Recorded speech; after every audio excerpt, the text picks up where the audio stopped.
Hukum ketenagakerjaan memasuki modul kedua, hak-hak pekerja dan serikat pekerja. Kegiatan belajar 1,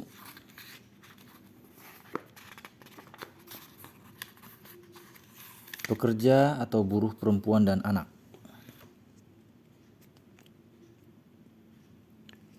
Apa yang dimaksud pekerja atau buruh adalah setiap orang yang bekerja dengan menerima upah atau imbalan dalam bentuk lain. Dalam definisi tersebut terdapat dua unsur, yaitu unsur orang bekerja dan unsur orang menerima upah atau imbalan dalam bentuk lain. Istilah bekerja dan buruh secara yuridis sama dan tidak ada perbedaan di antara keduanya. Kedua kata tersebut dipergunakan dan digabungkan menjadi pekerja atau buruh dalam Undang-Undang Nomor 13 Tahun 2003 untuk menyesuaikan dengan istilah serikat pekerja atau serikat buruh yang terdapat dalam Undang-Undang Nomor 21 Tahun 2000 yang telah diundangkan sebelumnya. Berikut kutipan istilah atau definisi pekerja dalam undang-undang. 1. Pekerja adalah tenaga kerja yang bekerja di dalam hubungan kerja pada pengusaha dengan menerima upah. Pasal 1 angka 3 Undang-Undang Nomor 25 Tahun 1997 tentang ketenagakerjaan. 2.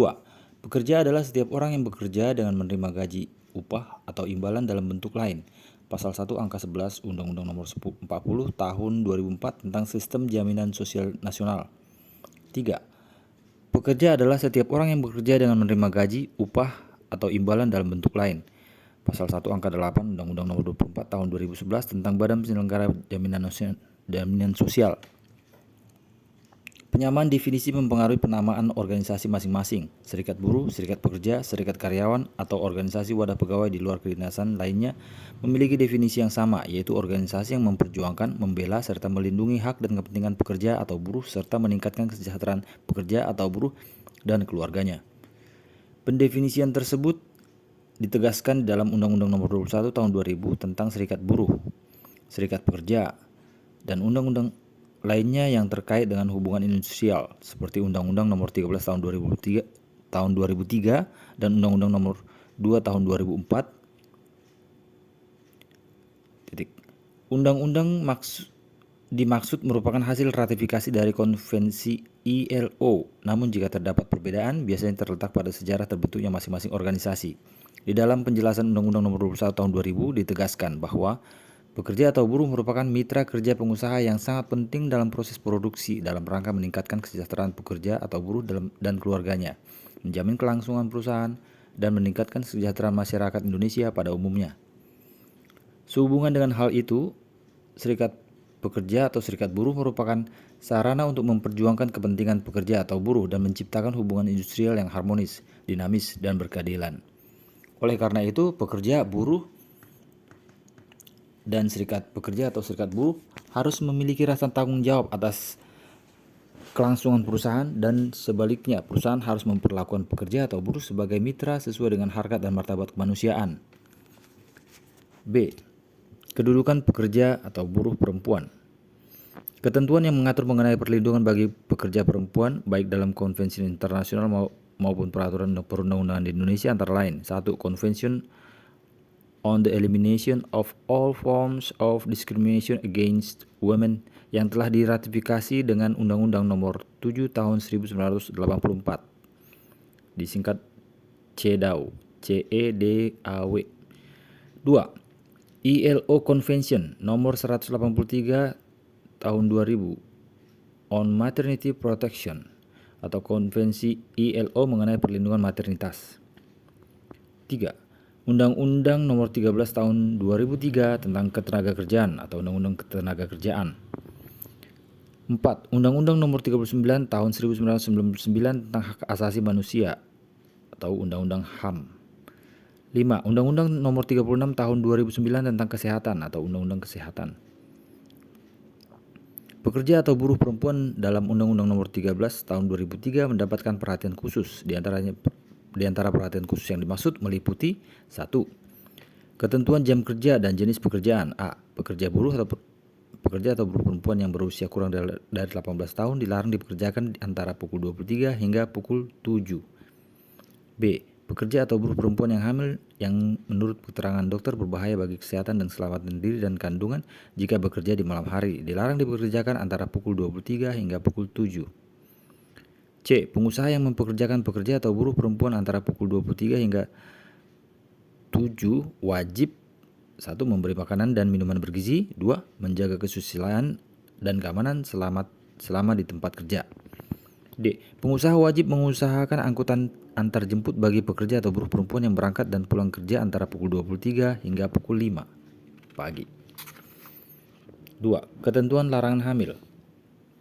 Undang-Undang Nomor 13 Tahun 2003 tentang Ketenagakerjaan tidak memberikan kewenangan kepada pengusaha atau perusahaan untuk membuat perjanjian kerja yang membuat ketentuan larangan menikah maupun larangan hamil selama masa kontrak kerja atau selama masa tertentu dalam perjanjian kerja. Ketentuan ini terdapat pada pasal 153 ayat 1 huruf E Undang-Undang Nomor 13 Tahun 2003 yang berbunyi, pengusaha dilarang melakukan pemutusan hubungan kerja dengan alasan pekerja atau buruh perempuan hamil, melahirkan, gugur kandungan, atau menyusui bayinya. Pemutusan hubungan kerja yang dilakukan karena pekerja hamil adalah batal demi hukum dan pengusaha wajib mempekerjakan kembali pekerja yang bersangkutan sesuai pasal 153 ayat 2 Undang-Undang Nomor 13 Tahun 2003. Jadi, meskipun dalam perjanjian kerja misalnya tertulis bahwa pekerja dilarang hamil sebelum waktu tertentu, namun karena hal tersebut bertentangan dengan peraturan perundang-undangan yang ada dan hak asasi manusia perempuan, maka secara hukum perusahaan tidak dapat memutus hubungan kerja karyawan yang bersangkutan. 2. Perlindungan bagi pekerja perempuan selama masa kehamilan. Menurut pasal 76 ayat 2 Undang-Undang Nomor 13 Tahun 2003 tentang Ketenagakerjaan, pengusaha dilarang mempekerjakan pekerja perempuan hamil yang menurut keterangan dokter berbahaya bagi kesehatan dan keselamatan kandungannya maupun dirinya apabila bekerja antara pukul 23 sampai dengan pukul 7. Pasal 3 Konvensi ILO Nomor 183 Tahun 2000 mengatur lebih lanjut bahwa pemerintah dan pengusaha sepatutnya mengambil langkah-langkah yang tepat untuk menjamin bahwa pekerja perempuan hamil tidak diwajibkan melakukan pekerjaan yang dapat membahayakan kesehatan ibu dan anak dalam kandungan. Mempekerjakan seorang wanita pada pekerjaannya mengganggu kesehatannya atau kesehatan anaknya sebagaimana yang ditentukan oleh pihak berwenang harus dilarang selama masa kehamilan dan sampai sekurang-kurangnya 3 bulan setelah melahirkan dan lebih lama bila wanita itu merawat anaknya. 4. Ketentuan cuti hamil. Pengaturan mengenai cuti hamil diatur dalam pasal 82 Undang-Undang Nomor 13 Tahun 2003 tentang Ketenagakerjaan, yaitu sebagai berikut. A. Pekerja perempuan berhak memperoleh istirahat selama 1,5 jam. Pekerja perempuan berhak memperoleh istirahat selama 1,5 bulan sebelum saatnya melahirkan anak dan 1,5 bulan sesudah melahirkan menurut perhitungan dokter kandungan atau bidan. Pekerja perempuan yang mengalami keguguran kandungan berhak memperoleh istirahat 1,5 bulan atau sesuai dengan surat keterangan dokter kandungan atau bidan. Pekerja perempuan berhak memperoleh cuti 1,5 bulan sebelum melahirkan dan 1,5 bulan sesudah melahirkan, atau jika diakumulasi menjadi 3 bulan. Mengenai cuti keguguran, pasal 82 ayat 2 Undang-Undang Nomor 13 Tahun 2003 menyatakan bahwa pekerja perempuan yang mengalami keguguran kandungan berhak memperoleh istirahat 1,5 bulan atau sesuai dengan surat keterangan dokter kandungan atau bidan yang menangani kasus keguguran tersebut. 5. Cara pengajuan cuti hamil atau melahirkan. Seorang pekerja perempuan berhak atas cuti hamil atau melahirkan dan manfaat bersalin. Pekerja tersebut dapat memberikan pemberitahuan secara tertulis atau lisan kepada pimpinan perusahaan atau pihak manajemen yang mengatakan bahwa dia akan melahirkan anaknya dalam waktu 1,5 bulan. Dan setelah menerima surat pemberitahuan tersebut, maka pihak perusahaan yang berwenang harus memberikan cuti di hari selanjutnya. Apabila kelahiran terjadi lebih awal dari yang diperhitungkan oleh dokter kandungan, tidak dengan sendirinya menghapuskan hak atas cuti bersalin atau melahirkan. Hak cuti bersalin atau melahirkan secara akumulatif 3 bulan. Pengusaha dapat mengatur pemberian hak cuti yang lebih dari ketentuan normatif atau menyepakati pergeseran waktunya dari masa cuti hamil ke masa cuti melahirkan. Baik sebagian atau seluruhnya sepanjang akumulasi waktunya tetap selama 3 bulan atau kurang lebih 90 hari kalender. Walaupun sebenarnya pekerja perempuan dapat menentukan kapan cuti tersebut diambil, misalnya pekerja perempuan boleh memilih cuti selama 1 bulan sebelum melahirkan dan 2 bulan sesudah melahirkan sepanjang akumulasi waktunya tetap selama 3 bulan. Perusahaan-perusahaan di Indonesia memberikan kebebasan tenaga kerja untuk bebas memilih waktu cuti, asalkan ada rekomendasi dari dokter atau bidan dan informasi waktu cuti kepada perusahaan. Selama 3 bulan cuti hamil atau melahirkan tersebut, perusahaan tetap wajib memberikan hak upah penuh. Artinya perusahaan tetap memberi gaji pada pekerja perempuan yang hamil meskipun mereka sedang menjalani cuti hamil atau melahirkan. 6. Biaya melahirkan bagi perempuan pekerja. Biaya melahirkan bagi pekerja perempuan.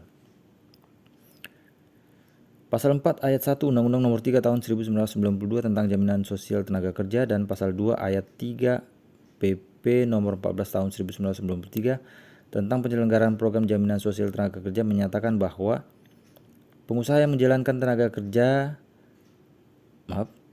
mempekerjakan tenaga kerja sebanyak 10 orang atau lebih atau membayar upah paling sedikit 1 juta sebulan wajib mengikutsertakan tenaga kerjanya dalam program jaminan sosial tenaga kerja yang diselenggarakan oleh badan penyelenggara, yakni PT Persero Jam Sostek. Sesuai Pasal 6 Undang-Undang Nomor 3 Tahun 1992 dan Pasal 2 Ayat 1 PP Nomor 14 1993, lingkup program jaminan sosial tenaga kerja saat ini adalah meliputi 4 program, yaitu Jaminan Kecelakaan Kerja JKK, Jaminan Kematian JK, Jaminan Hari Tua JHT, Jaminan Pemeliharaan Kesehatan JPK. Dalam hal ini, jaminan bagi pemeriksaan kehamilan dan pertolongan persalinan termasuk dalam JPK yang menjadi hak pekerja.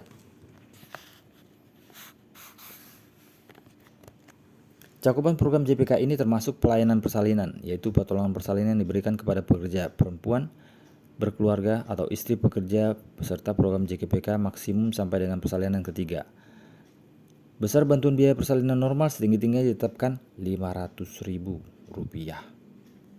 7. Biaya persalinan bagi istri seorang karyawan. Pekerja berhak atas jaminan sosial diantaranya jaminan program pemeliharaan kesehatan. Cakupan program JPK termasuk pelayanan persalinan yang diberikan kepada pekerja perempuan berkeluarga atau istri pekerja peserta program JPK. Jadi, jika pekerja telah diikutsertakan pada program JPK pada PT Persero Jam Sostek, maka istri pekerja berhak memperoleh bantuan biaya persalinan dari PT Persero Jam Sostek. Atau, jika perusahaan mengikutsertakan pekerja pada asuransi kesehatan dan dengan manfaat yang lebih baik dari JPK yang diberikan PT Persero Jam Sostek, maka biaya persalinan dapat ditanggung oleh perusahaan asuransi tersebut. Meskipun pada praktiknya biaya yang ditanggung bisa berbeda-beda tergantung pada asuransi kesehatan yang diikuti oleh perusahaan terkait. 8. Hak bagi pekerja perempuan di masa menyusui anaknya. Pasal 8 Undang-Undang Nomor 13 Tahun 2003 tentang Ketenagakerjaan menyatakan bahwa pekerja perempuan yang anaknya masih menyusui harus diberi kesempatan sepatutnya untuk menyusui anaknya jika hal itu harus dilakukan selama waktu kerja. Dalam penjelasan pasal 83 tersebut, diatur bahwa maksud dari kesempatan sepatutnya tersebut adalah lamanya waktu yang diberikan kepada pekerja perempuan untuk menyusui bayinya dengan memperhatikan tersedianya tempat yang sesuai dengan kondisi dan kemampuan perusahaan yang diatur dalam peraturan perusahaan atau perjanjian kerja bersama. Ketentuan pasal 83 tersebut dapat diartikan sebagai kesempatan untuk memerah ASI bagi pekerja perempuan pada waktu kerja. Pasal 10 Konvensi ILO nomor 183 tahun 2000 mengatur lebih lanjut bahwa seorang pekerja perempuan harus diberi hak untuk 1 atau lebih jeda di antara waktu kerja atau pengurangan jam kerja setiap harinya untuk menyusui bayinya. Dan jeda waktu atau pengurangan jam kerja ini dihitung sebagai waktu kerja, sehingga pekerja perempuan tetap berhak atas pengupahan. Namun hal tersebut tidak diatur dalam Undang-Undang Nomor 13 Tahun 2003. Lebih lanjut, Pasal 128 ayat Undang-Undang Nomor 36 Tahun 2009 tentang kesehatan menyatakan bahwa semua pihak harus mendukung pekerja perempuan untuk menyusui dengan menyediakan waktu dan fasilitas khusus, baik di tempat kerja maupun di tempat umum. Fasilitas khusus tersebut hendaknya diartikan oleh pengusaha untuk menyediakan ruang khusus menyusui atau memerah ASI beserta tempat penyimpanannya, sesuai dengan rekomendasi World Health Organization. Masa menyusui tersebut sekurang-kurangnya 2 tahun. 9. Hak cuti menstruasi. Sesuai dengan Undang-Undang Nomor 13 Tahun 2003 Pasal 81, pekerja perempuan yang dalam masa menstruasi merasakan sakit dan memberitahukannya kepada manajemen perusahaan, maka dia tidak wajib bekerja pada hari pertama dan kedua dalam masa menstruasinya. Dalam kenyataannya banyak pekerja perempuan yang tidak menggunakan hak cuti menstruasi. Di samping itu, hak ini ada yang dipersulit di beberapa perusahaan yang meminta surat keterangan dokter untuk mendapat cuti menstruasi. Dan faktanya jarang, bahkan mungkin hampir tidak ada perempuan yang pergi konsultasi ke dokter karena menstruasi.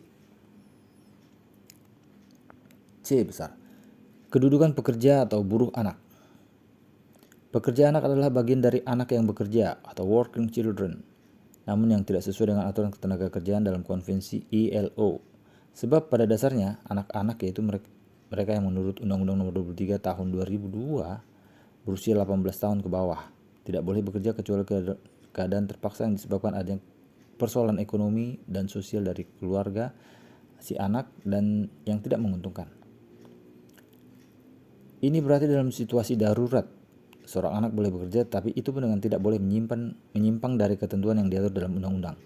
Berdasarkan Undang-Undang Nomor 13 Tahun 2003 tentang ketenagakerjaan disebutkan bahwa usia anak yang bekerja atau working children tidak boleh kurang dari 13 tahun dan hanya boleh bekerja pada jenis-jenis pekerjaan ringan yang tidak membahayakan fisik, mental, dan moral anak. Syarat lainnya, jam kerja bagi anak usia 13 hingga 15 tahun yang bekerja tidak boleh lebih dari 3 jam dalam sehari atau 15 jam dalam seminggu dan harus izin orang tua.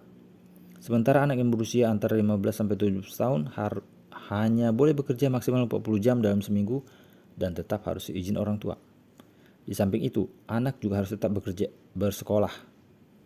Sayangnya dalam kebanyakan situasi anak-anak sering terjebak dalam situasi dipaksa menjadi pekerja anak.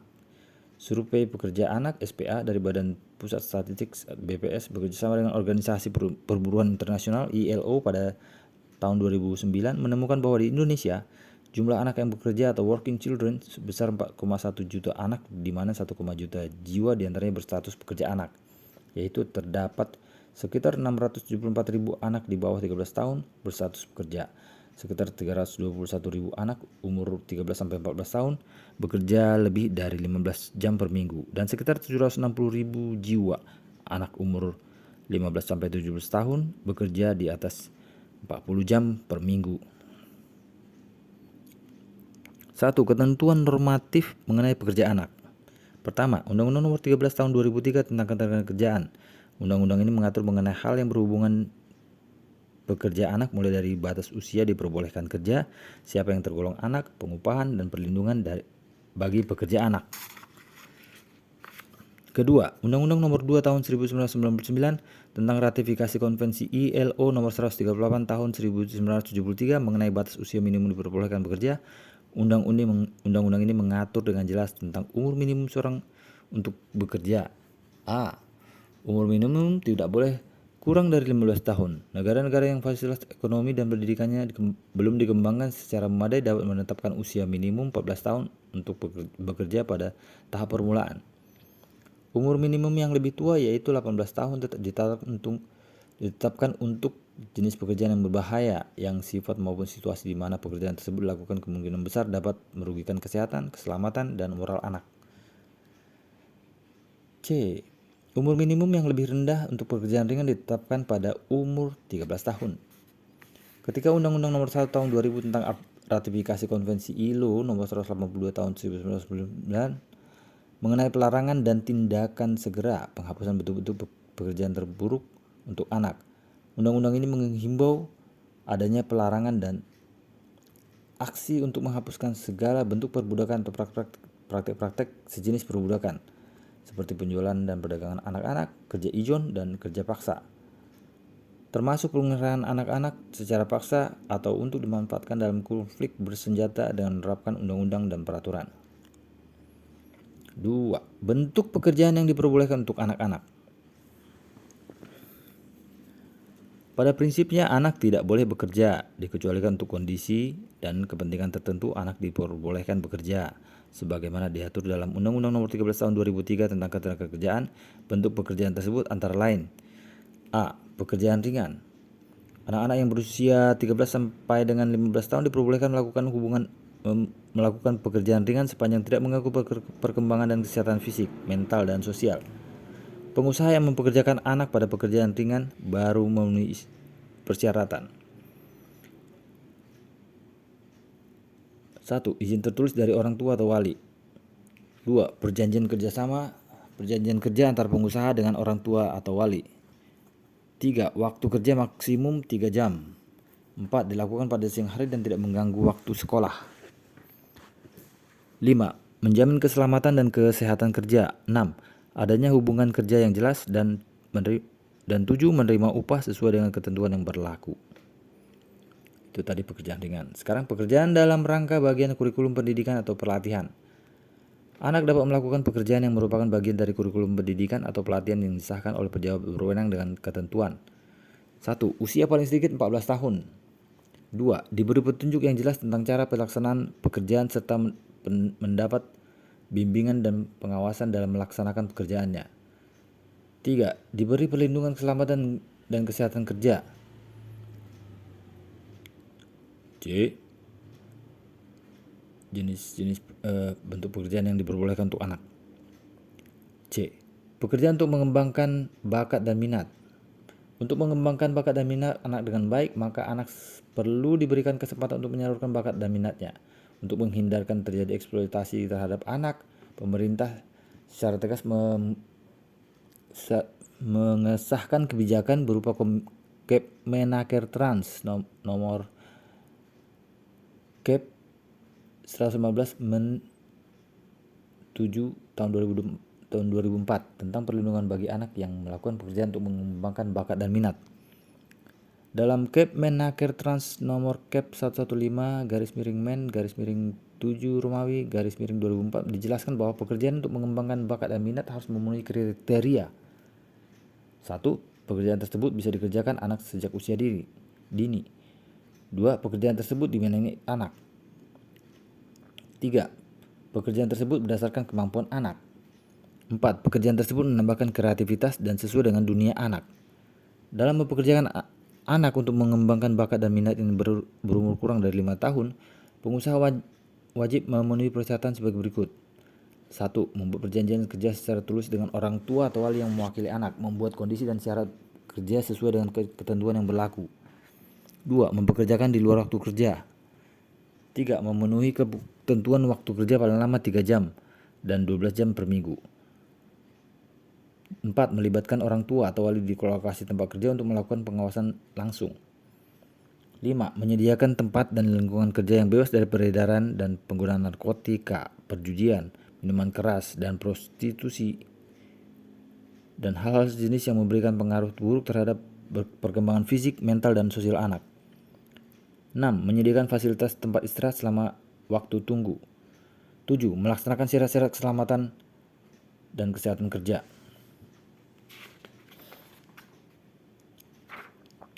3 besar tentang apa sih? Tentang kedudukan pekerja atau buruh anak. 3. Kategori pekerjaan terburuk bagi pekerja anak. Bentuk pekerjaan terburuk untuk anak menurut pasal 74 ayat 2 Undang-Undang Nomor 13 Tahun 2003 meliputi: A. Segala pekerjaan dalam bentuk perbudakan atau sejenisnya. B. Segala pekerjaan yang memanfaatkan, menyediakan atau menawarkan anak untuk pelacuran, produksi pornografi, pertunjukan porno, dan perjudian. C. Segala pekerjaan yang memanfaatkan, menyediakan atau melibatkan anak untuk produksi dan perdagangan minuman keras, narkotika, psikotropika, dan zat adiktif lainnya. Atau D. Semua pekerja yang membahayakan kesehatan, keselamatan, atau moral anak. 4. Jenis-jenis pekerjaan yang berbahaya bagi anak. Jenis-jenis pekerjaan yang membahayakan kesehatan, keselamatan, dan moral anak ditetapkan dengan keputusan Menteri Nomor Kep 235-Men-2003, yaitu: A. Jenis-jenis pekerjaan yang membahayakan keselamatan kerja, membahayakan kesehatan dan keselamatan kerja. 1. Pekerjaan yang berhubungan dengan mesin pesawat, instalasi, dan peralatan lainnya, meliputi pekerjaan pembuatan, perakitan, dan pemasangan, pengoperasian, dan sebaliknya.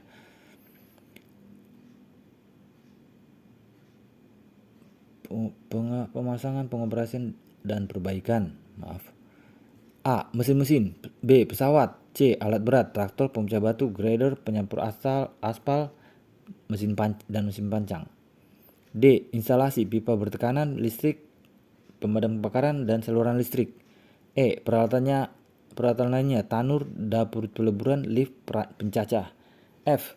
Bejana tekan, botol baja, bejana penimbun, bejana pengangkut, dan sejenisnya. Pekerjaan dilakukan kedua, jenis pekerjaan yang berbahaya bagi anak. 2. Pekerjaan dilakukan pada lingkungan kerja yang berbahaya meliputi pekerjaan yang mengandung bahaya fisik, pekerjaan yang mengandung bahaya kimia, pekerjaan yang mengandung bahaya biologis. 3. Pekerjaan yang berbahaya bagi anak yang mengandung sifat dan keadaan berbahaya tertentu. A. Konstruksi bangunan, jembatan, irigasi, atau jalan. B. Pada perusahaan pengolahan kayu seperti penebangan, pengangkutan, dan bongkar muat, mengangkut dan mengikuti secara manual beban di atas 12 kg untuk anak laki-laki dan 10 kg untuk anak perempuan. Dalam bangunan tempat kerja terkunci, penangkapan ikan yang dilakukan di lepas pantai atau perairan laut dalam. Dilakukan di daerah terisolasi dan terpencil, di kapal. Dalam pembuangan dan pengolahan sampah atau daur ulang barang bekas, dilakukan antara pukul 18 hingga 6. Jenis-jenis pekerjaan yang membahayakan moral anak. 1. Pekerjaan pada usaha bar, diskotik, karaoke, bola sodok, bioskop, panti pijat, dan lokasi yang dapat dijadikan tempat prostitusi. Pekerjaan sebagai model untuk promosi minuman keras, akibat perangsang atau seksual, atau rokok. Rangkuman. Masa reformasi di Indonesia, pengertian buruh, pekerja, karyawan, dan pegawai memiliki konotasi yang definisi sama, yaitu seseorang menerima upah dan imbalan dalam waktu kecil lainnya, dalam bentuk lainnya. Apa yang dimaksud dengan pekerja atau buruh dalam setiap orang yang bekerja dengan menerima upah atau imbalan dalam bentuk lain? Dalam beberapa definisi tersebut terdapat dua unsur, yaitu unsur orang bekerja dan unsur orang yang menerima upah atau imbalan dalam bentuk lain. Istilah pekerja dan buruh secara yuridis sama dan tidak ada perbedaan di antara keduanya. Kedua kata tersebut digunakan dan digabungkan menjadi pekerja atau buruh dalam Undang-Undang nomor 13 tahun 2003 untuk menyesuaikan dengan istilah serikat pekerja, serikat buruh yang terdapat dalam Undang-Undang nomor 21 tahun 2000 yang telah diundangkan sebelumnya. Khusus mengenai pekerja anak dan pekerja perempuan, terdapat berbagai ketentuan normatif yang melindungi pekerja anak dan pekerja perempuan. Mengenai perlindungan pekerja anak, sekurang-kurangnya ada 3 ketentuan normatif. Pertama, Undang-Undang nomor 13 tahun 2003 tentang ketenagakerjaan. Undang-undang ini mengatur mengenai hal yang berhubungan dengan pekerja anak, mulai dari batas usia diperbolehkan kerja, siapa yang tergolong anak, pengupahan dan perlindungan bagi pekerja anak. Kedua, Undang-Undang nomor 20 tahun 1999 ratifikasi Golden ILO nomor 138 tahun 1973 mengenai batas usia calon minimum diperbolehkan bekerja. Undang-undang ini mengatur dengan jelas tentang umur minimum seseorang untuk bekerja.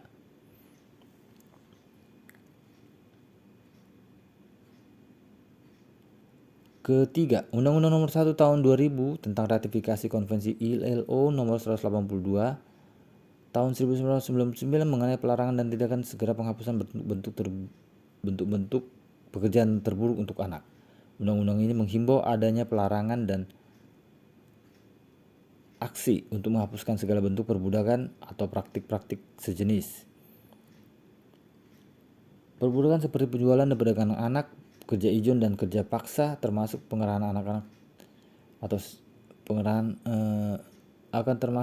anak-anak secara paksa atau untuk dimanfaatkan dalam konflik bersenjata dengan menerapkan undang-undang dan peraturan. Sedangkan ketentuan yang mengatur mengenai perlindungan bagi pekerja atau perempuan baik dalam konvensi internasional maupun peraturan perundang-undangan di Indonesia meliputi 1. Convention on the Elimination of All Forms of Discrimination Against Women yang telah diratifikasi dengan Undang-Undang nomor 7 tahun 1984 atau CEDAW. ILO Convention nomor 183 tahun 2000 dan perlindungan maternity, Konvensi ILO mengenai perlindungan maternitas.